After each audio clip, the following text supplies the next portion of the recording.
Hi, welcome to the review with Mahvash. आज जिस ड्रामे का हम रिव्यू और रिकैप करने जा रहे हैं उसका नाम है संगे मरमर, और आज हम संगे मरमर की 14th एपिसोड का रिव्यू और रिकैप करेंगे।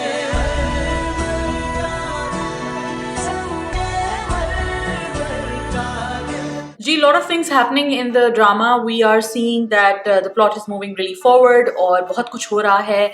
बानो सब पे इल्ज़ाम लगा रही हैं और गुलालाई जो है उनकी रिलेशनशिप शफीउल्लाह से थोड़ी आगे बढ़ी है, और गुलिस्तान खान की कुछ काफ़ी एपिसोड से हमने उनको नहीं देखा था, तो he has come back and obviously he's up to his usual tricks. Before I begin the rest of the plot, oh my god, did he just compare a woman to a घोड़ी कि घोड़ी और औरत जब एक आवाज़ में बात ना सुने तो समझो कि ओनर में मसला है। I mean, that got me so mad. औरत को इंसान ना समझना, ये तो मुझे लगता है वतीरा है कुछ मर्दों का। जी, व्यूअर्स ने मुझे ये भी बताया है and I am sorry I missed it के तोरा खान का जो बैकग्राउंड है which I was always figuring out and मुझे समझ नहीं आ रहा था कि ये किधर है, लेकिन मुझे कमेंट्स में पता चला है कि तोरा खान की जो मदर थी वो जो थी बंगाली थी, और तोरा खान के रिलेटिव्स हैं गुलिस्तान खान के। तो एक दफ़ा वो जो बंगाली उनकी जो मदर थी वो डांस कर रही थी, she was dancing in the rain and then Gulistan Khan beat her up and then she kind of died because of this beating, and that's why Tora Khan has this long standing masla with Gulistan Khan and his entire family. अब हम आते हैं इस episode की तरफ। इस episode में ये हुआ है कि बानो जो है वो अपना बोरिया बिस्तर बांध के अपने घर आ गई हैं, और उन्होंने गुलालाई के स्थाने को सॉर्ट ऑफ लिटरली लेके एक तमाशा क्रिएट करने के लिए वो घर आई हैं कि जिसकी माँ है वही संभाले, मैं तो अपनी माँ को संभालने आ गई हूँ कि मेरी माँ बीमार है। And this is like going to be the reason why she is going to create a big mess which she did in the episode. Sheeni से वो जाके अपोलोजाइज करती हैं कि मैं दिल की बहुत अच्छी हूँ, मेरी ज़बान बहुत ख़राब है, तो मेरी बातों का बुरा मत मानना वगैरह वगैरह। And that is again we see कि ये तो बड़ी डिफरेंट सी बानो है, तो ये क्यों ऐसा कर रही हैं। और बाद में पता चलता है कि गुलिस्तान खान पूरी फैमिली को बुलाते हैं और वो कहते हैं कि हाँ भाई बताओ गुलालाई तुमने ये बात की थी या नहीं, और वो शीनी से भी पूछते हैं कि बताओ शीनी क्या ऐसा कुछ हुआ था, और बानो जो है वो शीनी को कहती है हाँ हाँ बताओ।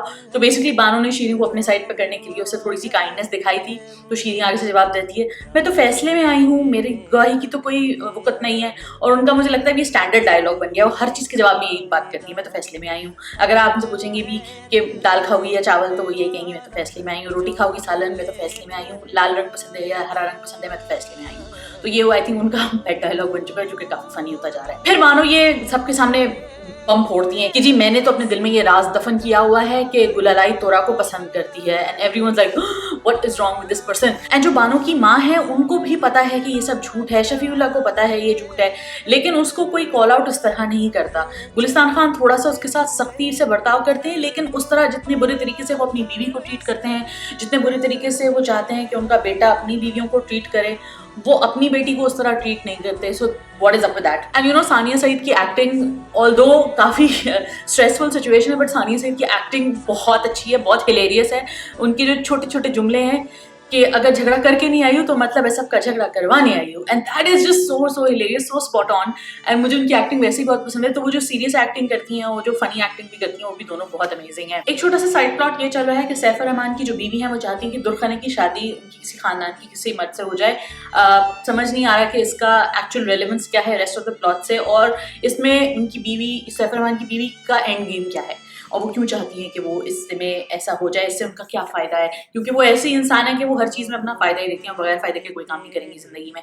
So let's see how that goes. हमने ये भी देखना है कि शफीउल्लाह ने औरंग से ये कहा है कि तुम शीनी को लेके यहाँ से चले जाओ, मैं उसको नहीं देख सकता, मैं उसको मार डालूंगा वगैरह वगैरह।